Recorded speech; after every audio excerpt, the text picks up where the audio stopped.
They gave me 7 days, exactly 7, to tear down a porch that had stood since 1978, or face $12,400 in structural violation fines and a forced lien.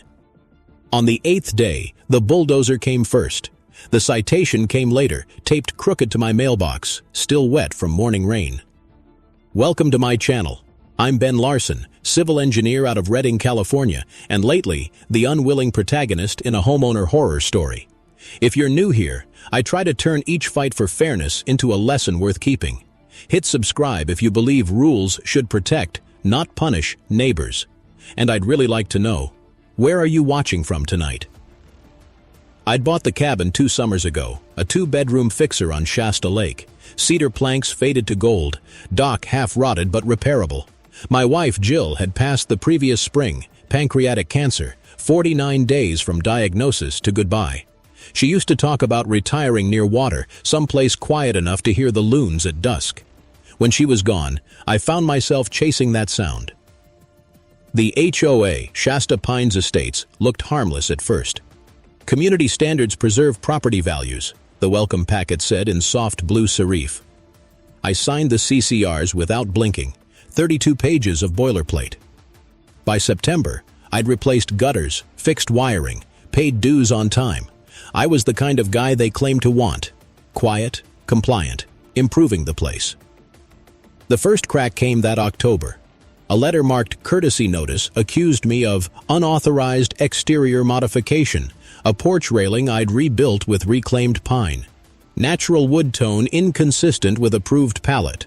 I thought it was a mistake. Then came the second notice, and the third. I drove to the HOA office, a double-wide trailer at the entrance gate, where President Deborah Caldwell met me wearing a lavender scarf and an expression that didn't match the polite words on her lips. "Mr. Larson, uniformity keeps order," she said, sliding the violation sheet across her desk. "We can't make exceptions." I pointed out the neighbor's redwood deck, the one visible from her own window. "That's been there since the 80s. Grandfathered," she said. "Yours isn't." Her tone left no room for conversation. I paid the initial $250 fine just to avoid friction, but I started documenting everything. Dates, photos, even the exact Pantone of my stain. Pine Nut 15 to 1153, within 3% of their approved brown. When the second round of fines came, the line item read, "Structural nonconformity. Porch overhang exceeds 24-inch standard." I measured twice. Mine was 22 3/4 inches. I emailed proof, no response. Then the citation total jumped to $200 plus daily accruals. My neighbor, Ron, retired surveyor, ex-Marine, and the only one who still used a landline, called it selective enforcement. He'd had the same board on him 5 years back for a flagpole height dispute. "They count on people folding," he said, sipping from a thermos of black coffee. "Document, Ben. Every email, every knock on the door." I took his advice. I built a binder, literally, a 3-inch D-ring labeled Shasta Pines v. Larson. Receipts, photographs, copies of bylaws printed on heavy stock.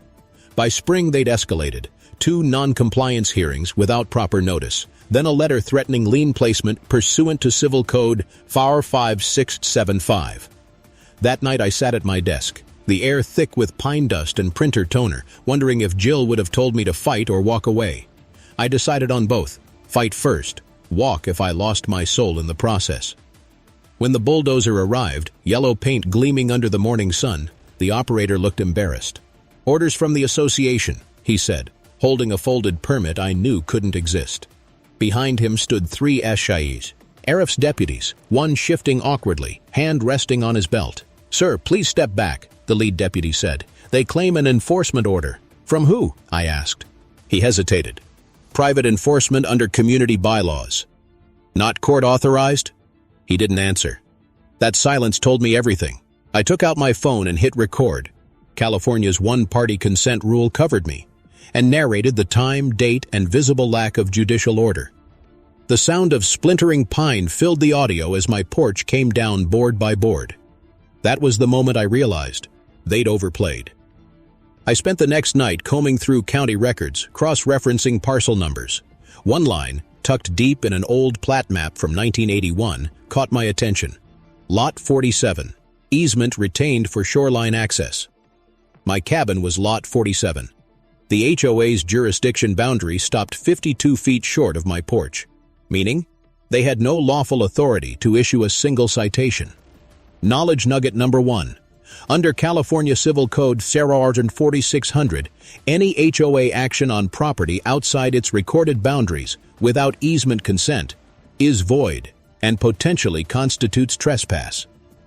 Ron whistled low when I showed him the map. "That's your ticket, kid. Don't tip your hand." I didn't.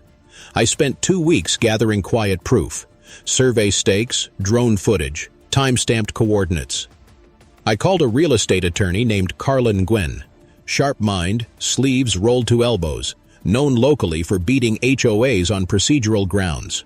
She confirmed it in one glance. "They built authority on assumption, not deed," she said. Classic overreach. I signed a retainer for $1,500, worth every cent. "We'll play slow," she said. "Let them escalate. Paper cuts make patterns." And they did escalate. Weekly now. Noise complaint, hammering before 9 o'clock a.m. Unauthorized vegetation, non-native iris species. Improper waste container placement. They even posted a note about hostile conduct, citing my perfectly legal video recordings. Still, I stayed calm, lawful, documenting. Late May, a new letter arrived. "Is this time certified. Final notice of enforcement action," it read, announcing a hearing on June 10th to impose a $12,400 special assessment for demolition and restoration costs. I smiled, because June 10th was the day I planned to unveil the deed line they never bothered to verify. The night before, I walked down to the dock with Ron. Moonlight touched the lake like liquid glass. "You sure you're ready?" he asked. "As I'll ever be." "Jill would have liked this," he said quietly. "You standing up without yelling." "Yeah," I said, watching ripples move toward the dark. "She always said anger wastes oxygen." We laughed once, low, tired. Then I went home to iron my only suit. At 8:59 a.m. the next morning, I placed the original 1981 plat map on the HOA conference table, a single yellow post-it marking Lot 47. I waited for Deborah's smirk to fade as she read the annotation line. "Mr. Larson," she began, "I don't see how—" "It's simple," I said, sliding a certified copy of the deed toward her. "This cabin sits outside your jurisdiction. Everything you've done is void." Her mouth tightened. "You'll need to prove that in court." "I intend to," I said. "But first, I need you to stop sending armed contractors to private property." That was the first time I saw her blink. Deborah's blink wasn't surrender, it was calculation. I could almost see her eyes tracking every possible way to twist what I'd just laid out. The room smelled faintly of coffee and toner, that particular courthouse mix that clings to authority. She tapped her pen once, twice, then said, "We'll consult our counsel." "Good," I said, standing. "So will I." Outside, the gravel crunched under my boots. A breeze off the lake carried the scent of wet cedar. I should have felt relief. Instead, I felt the static hum of unfinished business. You can't dismantle someone's home and walk away clean. That night, I opened the binder again, now 4 inches thick. Emails, certified receipts, timestamps. It looked less like a homeowner's file and more like an investigator's casebook. And maybe that's what it had become. You ever notice how some people in power can't stand losing face? That was Deborah's problem. 3 days later, a new notice arrived. Unapproved reconstruction activity, with a demand for structural compliance inspection. They scheduled it for June 16th. No inspector named, no permit attached, just authority written in bold. Ron came over carrying a 6-pack and a copy of the county building code, still in its shrink wrap. "They're bluffing," he said, dropping the book with a thud. "No private HOA can perform structural inspections without state-licensed personnel." He was right. I started digging deeper, not emotionally this time, but literally into documents, county filings, public access logs, construction permits. I traced every permit the HOA had pulled in the past 3 years and found something odd. Same inspector ID on every one, but the name didn't match any state registry. Fake credentials, that was the thread. Knowledge nugget number 2. In California, Only registered building safety officials or their designated deputies can sign structural compliance certificates. Cali Governor Code, R1 8949-25. HOA committees have zero such jurisdiction. Carla, my attorney, nearly grinned when I told her. "You realize," she said, tapping the table with her pen, "that's impersonation of a state officer. We can file a complaint with the Department of Consumer Affairs. Quietly." "Quietly's fine," I said, "but not forever." Somewhere around then, I posted my first short video about it, a calm, factual rundown of HOA overreach. Within 2 days, it hit 50,000 views. Comments poured in from across the country. Same happened to me in Arizona. Record everything. How? File small claims. It wasn't about fame. It was about resonance. People wanted to believe someone could win lawfully. If you've ever dealt with a rogue HOA, you know the question I'm about to ask. Are you firmly anti-HOA, or do you think they just need stricter oversight? Drop your story or advice below. Help the next person stand up, because they're probably watching right now. By late June, retaliation escalated from paper to presence. Unmarked SUV idling near my driveway. 2 wellness checks called in by anonymous concern. The sheriff's deputy who came the second time rolled his eyes. "We're getting tired of this," he said. I installed motion lights, not for fear, but evidence. Every blink recorded, every license plate logged. Jill's picture sat on my desk, same smile from our anniversary trip to Tahoe, and I promised her I'd stay steady. The night before the so-called inspection, I found an envelope wedged under my door. Inside was a photocopy of a board email chain. No signature, but someone sympathetic had slipped it through. The last line read, "If Larson resists, call in demolition under nuisance abatement clause. Sheriff already on standby." That was the moment I understood the scale of the fight. It wasn't about paint or porches anymore. It was about control. I stayed up till 3 o'clock a.m. assembling what I called the reversal packet. Plat maps, title report, Carla's memorandum, and a notarized statement confirming the HOA's boundary stop line. Bound by evidence, not anger. The next morning, the inspection team arrived. Deborah, 2 board members, and the same yellow hard hat crew from before. But this time, I wasn't alone. A white Ford with county plates pulled up. Out stepped Inspector Luis Ortega, Building Safety Division, badge clipped to his belt. "Got your call," he said. "Wanted to see what jurisdiction they think they have." Deborah Stief defended. "This is private enforcement." He raised a hand. "Ma'am, unless you hold a valid county inspection permit, you're trespassing on Lot 47. He turned to me. "Mr. Larson, your structure's sound, rebuilt within residential code. You're clear." I caught Deborah's expression, a slow red flush rising up her neck. Ortega handed her a formal notice. Cease and desist unauthorized inspections. That was reversal number 1, right there in daylight. My secret leverage wasn't a weapon. It was a mirror, showing them their own illegitimacy. Later that evening, Ron and I sat on the new porch steps, the boards still warm from sunset. "Think they'll back off now?" he asked. "No," I said. "They'll double down before they collapse. Because that's how power behaves. It doesn't retreat gracefully." Deborah called an emergency meeting for July 2nd to address non-compliance matters affecting community harmony. I knew it would be my trial by public spectacle, and I planned to be ready. By then, the story had spread online. Local news requested interviews, but I declined. Too early. Still, someone leaked photos of the demolition, the deputies, the plat map. Comment sections burned with anger. "HOA gone rogue. This guy needs a medal." Through all of it, I kept writing everything down. Dates, times, tone of voice, even the smell of fresh asphalt from the street they'd repaved without notice.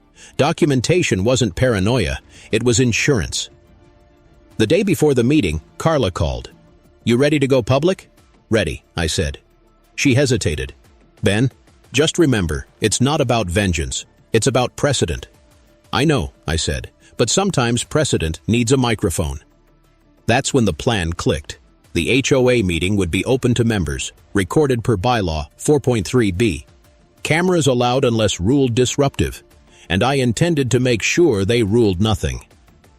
That July heat was brutal, the kind that makes asphalt shimmer, but I wore the same suit as before, in my briefcase. The reversal packet, copies for every member. In my pocket, a small lapel mic blinking red. Inside the clubhouse, folding chairs faced the dais like a courtroom in miniature. Deborah sat center, gavel at hand. "We'll begin with item 3A, she said. Ongoing violation, lot 47. I stood. "Before we start, every member has a right to access board records under Civil Code 45200. Please distribute these." She frowned as Carla, now seated in the audience, handed out the documents. Whispered ripples spread as neighbors read the highlighted sections. "Mr. Larson," she said, voice tight, "you are not authorized to distribute misleading materials." "They're certified county filings," I said, "but if you'd prefer, we can call someone to verify." Her eyes flicked to the doorway, where two uniformed deputies stood. Only this time, they weren't hers. The deputies at the door weren't there to enforce HOA bylaws. They were there on county orders, witnesses to an official proceeding under community complaint review. One of them, the tall one with the buzz cut, nodded at me subtly as if to say, "Go ahead." Deborah's voice wavered. "This is a private meeting," she said. "Actually," I replied, "your bylaws require open attendance to all members when discussing enforcement actions. Section 3.7c. You'd know that if you read past the first paragraph." A low murmur rippled through the room. A neighbor whispered, "He's right." Another nodded, crossing her arms. For the first time, Deborah didn't look in control. She looked cornered. I placed the microphone on the podium, its little red light gleaming like a pulse. Let's make sure everyone hears the truth. I began reading from the reversal packet. Survey coordinates, deed lines, the county's cease and desist notice. Each page made a sound like a gavel striking when I laid it down. Deborah tried to interrupt. "You're confusing." "Facts aren't confusing," I said. "They're just inconvenient." The deputies didn't move. Ortega, the inspector, entered quietly at the back, arms folded, confirming every word I read aloud. The room smelled of sweat and coffee, nervous energy crackling like live wire. One of the board members, a thin man named Clyde, leaned into his mic. "If this is true, then we might have exposure," he muttered. "Not might," I said. "Do." I held up the HOA's demolition invoice, stamped paid with association funds. "This," I said, "is an unlawful use of common funds on property outside your jurisdiction. Every homeowner in this room paid for it." Someone gasped. Another voice rose. "Wait, are our dues covering his demolition?" "Apparently so," I said. Page 4 of the ledger. And just like that, the dominoes began to wobble. Knowledge nugget number 3. Under California Civil Code 551, HOA boards can't expend association funds for actions outside their legal authority. Misuse can trigger both civil and criminal liability. Deborah's composure cracked. "This is a smear campaign," she said. "Our legal team already disavowed involvement," I interrupted. "I spoke with your counsel, Mr. Levin. He confirmed no authorization for demolition." That drew a visible recoil from her. The neighbors' whispers turned to murmurs of disbelief, then anger. "Ma'am," said one deputy softly, "you may want to suspend the meeting." But she didn't. Pride's a stubborn fuel. It burns longest when reason's gone. She slammed the gavel. "Motion to censure Mr. Larson for disruptive conduct." No one seconded. The silence that followed was heavy, punctuated only by the faint whir of the ceiling fan. Then Ron, my old neighbor, quiet as a rock all night, stood up from the back row. "Motion to investigate the board for misuse of funds," he said, voice steady as a plumb line, seconded by whoever still has a spine. Half the room raised their hands. That was the first P. Oobleck crack in Shasta Pine's armor. The meeting dissolved into controlled chaos. Resignations whispered, papers shuffled, Deborah retreating to the hallway to make a call she couldn't win. The deputies followed her out. I stayed behind, collecting my binder and the leftover copies. A woman approached me, gray hair, kind eyes. "I lost my husband last year too," she said softly. "He used to say, 'Fairness doesn't need volume.' You reminded me of that tonight." That one sentence hit deeper than any applause. Later, out in the parking lot, Carla joined me. "Congratulations," she said. "They'll try damage control tomorrow. Expect letters, maybe an apology draft." "Do I accept it?" I asked. "Not yet," she said. "Let them sweat." The next morning, the HOA's website was down. By afternoon, a special bulletin circulated by email. Due to recent events, interim management has assumed operations pending audit. Deborah's name was conspicuously absent. But I wasn't done. Because even when corruption cracks, reform takes more than outrage, it takes structure. I met Carla at her office, a small space above a copy center smelling of toner and lemon cleaner. She laid out a new plan on the table. You could file civil, but that costs time. Or we can propose a reform charter, trade your leverage for change. What kind of change? Term limits, financial audits, member vote transparency, ethics oversight, she said. Things that last longer than revenge. Ron agreed. Make it about community, he said, not victory. He was right. Jill would have wanted that. That night I wrote a draft proposal. The Shasta Pines Community Integrity Reform. It outlined 5 reforms and an immediate suspension of punitive assessments. I'd present it in the next session, but first I'd give them a chance to sign voluntarily. Still, the cynic in me waited for the counterpunch. 2 days late. I got it. A new citation, improper recording of board proceedings, violation of privacy. I almost laughed. California's one-party consent law again. Legal recording. They just didn't read. By then, journalists had sniffed the story. A local reporter, Nina Cho, called me. Ben, people are watching this unfold, she said. Would you go on record? I will, I said, after I give them one last chance to do right. So I printed 50 copies of the reform proposal and sealed them in brown envelopes, each with a single silver binder clip. The tactile click of metal closing felt final. I set them in a file box labeled SP Reform, Final Offer. Visual beat number 1, right there. The box, the tabs, the quiet decision to rebuild instead of destroy. The next HOA meeting would decide whether Shasta Pines became a community again or a cautionary tale. And deep down, I knew which way the wind was blowing. Tell me something, though.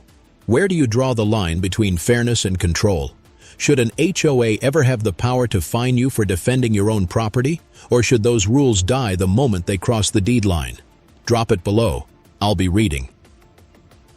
That night, thunder rolled over the lake, echoing against the mountains. I closed the shutters, the air thick with rain and anticipation. Tomorrow would be the reckoning. The deputies stepped forward just enough to make the room fall silent. One of them, Buzzcut, same calm authority as before, spoke into the hush. For record purposes, this proceeding is being observed under county compliance request. Continue, Mr. Larson. I nodded, heart pounding so hard I felt it in my fingertips. My palms were damp against the edge of the podium, but my voice stayed even. The issue here isn't property lines anymore. It's integrity. Every dollar collected under false authority belongs back in your pockets. A neighbor shouted from the back, "How much did they take?" I looked down at my notes. $38,260 in illegal assessments over the past 3 years, roughly $620 per homeowner. Gasps. Some angry, some just stunned. Deborah. H's chair scraped backward. She rose and pointed a trembling finger at me. "You don't understand governance. We preserve order." I cut her off gently. Order isn't the same as ownership, Deborah. You don't own people's rights. You manage trust, and you broke it. She turned to leave. The deputy blocked the door. Not arrest, just presence. The air thickened. That night became legend in our small town before it even ended. Within 24 hours, the story hit Channel 7 News under the headline, "Local HOA Under Investigation for Overreach and Misuse of Funds." My phone buzzed nonstop. Reporters, lawyers, even other HOA presidents who wanted to make sure they weren't next. Knowledge nugget number 4. HOAs are fiduciary entities. Misusing member funds can trigger liability under both civil code and insurance law, including directors' officers, DO, policy revocation, if bad faith is proven. When power cracks, panic fills the gap. Over the next week, I watched Shasta Pines unravel like a cheap binder. The treasurer resigned first, citing personal health. The secretary followed, saying she couldn't support actions that violated trust. Deborah went silent, her email deactivated. Meanwhile, Carla filed a formal complaint with the Department of Real Estate and copied the county DA. She wasn't showy, just methodical. "We're giving them a choice," she said. "Reform now or face civil enforcement." I found myself unexpectedly calm. It wasn't victory, not yet, but it felt like oxygen returning after months underwater. Still, I knew we'd reached the halfway mark, not the finish line. Community healing takes more than legal wins. It needs moral clarity. Ron and I walked the perimeter of the neighborhood one morning. "You really stirred the hive," he said, kicking a pine cone off the path. "They had it coming," I said. "Yeah, but now what?" "Now we build something better." I showed him my reform plan, now expanded after feedback from Carla and a few neighbors. Transparent budgeting, capped fines, an independent ethics committee, recorded meetings by default, and a rolling audit open to all members. "We call it the Clear Lake Charter," I said. He chuckled. "Sounds like a constitution for adults who forgot how to share." That's exactly what it is. The next scheduled meeting was 2 weeks away, July 16th, and I decided to give the board one final chance to sign the charter before I went public with everything. In the meantime, retaliation flared one last time. An online smear campaign popped up, anonymous posts calling me unstable, anti-community, angry widower with a vendetta. I traced one of the accounts back to an HOA IP address. Classic. I didn't respond. Let silence do the work. But it wasn't easy. The night I saw those posts, I sat on the porch with Jill's old coffee mug in my hand and whispered, "Am I still doing this for us? Or just for me?" The lake answered with nothing but wind and ripples. Next morning, I decided to double down on transparency. I live-streamed a calm, factual update. No anger, just documents. The comments exploded. Thousands watched, some HOA board members from other states admitting they were rethinking their own policies. Then came an unexpected message, from a name I hadn't seen before. Deborah C., personal email. Her message read, "I want to talk, not as president, just as a person. There's more you don't know." Against better judgment, I agreed to meet her at the community dock that evening. When I arrived, the sun was melting into the water, the air warm and quiet. Deborah looked smaller without her armor. No scarf, no gavel, just a woman holding a file folder like a lifeline. "I didn't start this mess," she said. "I inherited it. The developer left loopholes, tied my hands with contracts. I thought I was preserving the neighborhood. By bulldozing a man's porch?" I asked. She winced. "That was supposed to be symbolic, show authority before we lost control. I didn't expect the deputies to comply. So why reach out now? Because the insurer's pulling our bond coverage. They want documentation I can't give. If they cancel it, every homeowner's policy goes up by 20%. That hit me harder than I expected. "You're saying everyone pays again?" "Yes, unless you help me fix it." Quietly. There it was, reversal number 2 forming in the shadows of sunset. Reform through necessity. I stayed silent for a moment, listening to the dock creak under us. Then I said, "You'll sign the charter?" "If it keeps this place from collapsing, yes, but we do it together, publicly." She extended the folder. Inside were draft letters to the insurer, county, and members, admitting overreach and requesting mediation under my reform proposal. Her hands trembled as she handed it over. I took it carefully, the paper warm from her grip.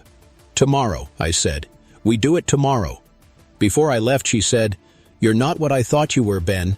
"Neither are you," I said. The next morning, as dawn light brushed the lake, I brewed coffee in Jill's mug and watched the reflection of pine trees dance across the water. The story wasn't about revenge anymore. It was about restoration. If you've ever been wronged by authority and still chose the lawful path, you know that peculiar peace that comes before change. That's where I stood, calm, ready, determined. Now tell me something. When people in charge finally admit they were wrong, should we forgive? Or make them rebuild everything they broke? Let me know what you'd do. The meeting hall was standing room only. The murmur of voices was low and electric, like a current running under the floorboards. Deborah stood beside me. No. Not behind the table but in front of it, folder in hand. The lake breeze drifted in through open windows, carrying that mix of pine resin and humidity that made everything feel charged. She began first, voice trembling but steadying as she went. "I've called this emergency meeting not as president of the Shasta Pines HOA, but as a resident of this community. Mistakes were made, by me and by this board." You could feel the room tighten, and then slowly exhale. People leaned forward, Someone whispered, "She's admitting it." I took the podium after her and set down 2 sheets, the Reform Charter and the insurer's reinstatement condition letter. "You've all read the headlines," I said. "But this story isn't about demolition or fines. It's about whether we, as neighbors, still trust each other enough to fix what broke." Behind me, Carla nodded once. Ron gave a quiet thumbs up from the back. Deborah looked pale but resolute. "If the members approve this charter tonight," she said, "I'll resign immediately and support an independent oversight election. I'll also submit all HOA accounts for audit." A hand went up in the crowd. Mr. Perez from Lot 18, always cautious. "And if we don't sign?" I answered him directly. "Then the county completes its investigation, our insurer cancels the bond, and every homeowner pays an extra $100 to $800 a year for liability coverage." Murmurs rippled through the hall again. "Vote now," someone said. The ballot was simple. Adopt the charter. Reject the charter. Carla counted aloud as slips dropped into a metal lockbox, sound of paper hitting metal, one by one. When she opened it and started tallying, you could hear only the ceiling fan and the soft creak of folding chairs. 22 votes for, 3 against. Majority passed. The room broke into applause. Not wild, but tired and genuine. The kind that comes from people who've been afraid too long. Deborah closed her eyes, nodded once, and handed me her resignation letter. "Do something good with it," she said quietly. I folded it and slipped it into the binder. "I will." Ow. Side. Lightning flashed over the lake. The deputies didn't have to say a word. They just exchanged small, knowing smiles. The crowd dispersed into rain that started as a mist and turned to a steady curtain. That night, sitting at my desk, I opened Jill's photo album again. One picture was loose, the 2 of us painting the old fence behind our first house. She'd written on the back, "Don't let anyone bully you off your own land." I'd forgotten that line until now. By morning, the headlines had changed tone. HOA president resigns, community adopts reform charter. The news site quoted one member, "Maybe we finally remember what neighbor means." Still, I knew there'd be aftershocks. Systems built on control don't vanish, they adapt. And sure enough, a week later, I received an anonymous envelope with a USB drive inside. The label read simply, "You should see this." Ron and I plugged it in at my kitchen table, coffee steaming between us. On the screen were internal HOA emails, years' worth, showing financial mismanagement, backdated permits, and an illegal land lease deal with a developer. "This goes deeper," Ron said. "Yeah," I whispered. "This isn't over." Carla came over that afternoon. She read through the emails, her jaw tightening. "They weren't just enforcing bylaws," she said. "They were profiting from violations." We printed everything, laid it out on my dining table, page after page of evidence. It looked like a crime scene made of paper. That was when I decided to call the State Inspector General's office. Not to ruin anyone's life, but because truth demands daylight. They confirmed an audit within 14 days. The morning the investigators arrived, I watched from my porch as 2 government vehicles pulled into the HOA office lot. Cameras, clipboards, authority. Deborah's replacement, a nervous interim president, walked out to greet them, face pale. Later that evening, the community email came out. State investigators confirm misuse of association funds, pending corrective action. People started stopping me on the street. "Thank you, Ben," one woman said at the mailbox. "I thought we'd never get out from under them." I told her the truth. It's not over till we rebuild something better. The next HOA meeting wasn't about violations. It was about plans. Volunteers signed up for committees, budget review, communications, and ethics. Ron joined the maintenance board. The community hall smelled like coffee instead of fear. And yet, part of me still waited for one final blow, the inevitable counterattack from someone who couldn't stand losing control. It came 2 weeks later on a humid August night. My phone buzzed with a blocked number and a voice I hadn't heard in months. "You think you won, Larson?" It was Clyde, the ex-board member. "You've just made enemies who know where to squeeze." I hung up without answering. Fear prickled the back of my neck, but I'd learned by now. Document, don't react. I recorded the call, time-stamped the log, emailed it to Carla. "Let them try," she wrote back. "They're out of oxygen." That's when I realized, justice isn't loud, it's patient. But tell me something. If someone threatens you after being exposed, do you fight fire with fire, or let evidence do the burning? What would you do? The call from Clyde rattled me more than I wanted to admit. For 2 days I slept with the porch light on, the low hum of the motion sensor lamp flickering against the cabin's siding. Every creak in the pine boards sounded like intent, but by the third morning, I'd decided enough fear had already been paid into their account. Instead of waiting for the next move, I made one. I called a friend from college, Trent, now a cyber forensics consultant, and asked him to trace the metadata on the HOAs mail servers. Keep it clean, keep it legal, I said. Just metadata. Within 48 hours, he called back. Ben, you're not going to believe this. Half their correspondence routes through a developer consortium account, Lakeside Holdings LLC, same IP as the bogus inspector ID you found. There it was, the ghost in the wires. Deborah's earlier confession about contracts she inherited suddenly made sense. The HOA hadn't just overreached, it had been a puppet arm for a land grab. I printed Trent's report, highlighted the routing table, and slid it into the binder under a new tab. Evidence, Phase 2. The click of the metal rings sounded final. The next HOA meeting, technically now a community meeting under the new charter, was packed again. I took the podium, laid out the email routing map, and said, "We thought this was about paint and porches. Turns out it was about land and leverage." Gasps rolled through the room. One woman covered her mouth. Ron just shook his head slowly. Deborah was there too, sitting quietly in the back, no longer in charge but unwilling to hide. When I finished, she stood. "He's right," she said. "Lakeside Holdings funded our legal counsel. They promised infrastructure grants if we enforced uniformity. I was stupid enough to believe them." A murmur grew until one of the new board members, a young veteran named Elise, raised a hand. "Then let's finish cleaning this up. Transparency means daylight, not whispers." That's when I opened the floor to reporters, 5 local, 1 regional. Cameras flashed, rain pattered against the windows, and the scent of wet pine and paper filled the hall. Visual beat number 2, the rain-beaded microphone glinting under fluorescent light as I spoke into it. This community is done being managed by fear. Today we file for full restitution and permanent separation from any developer control.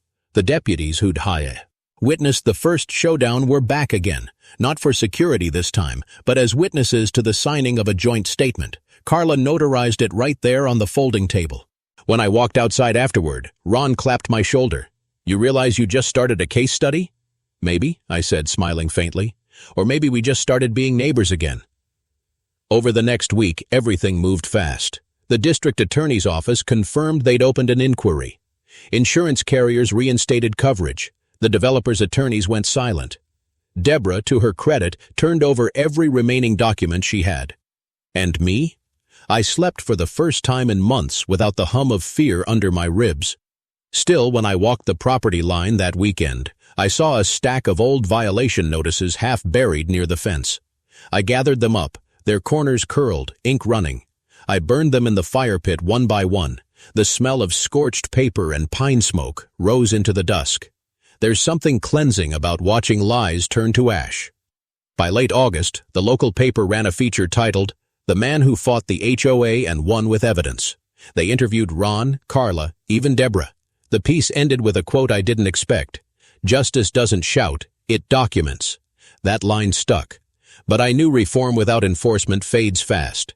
So we drafted the final reform deal. The charter made binding through recorded amendment, filed with the county.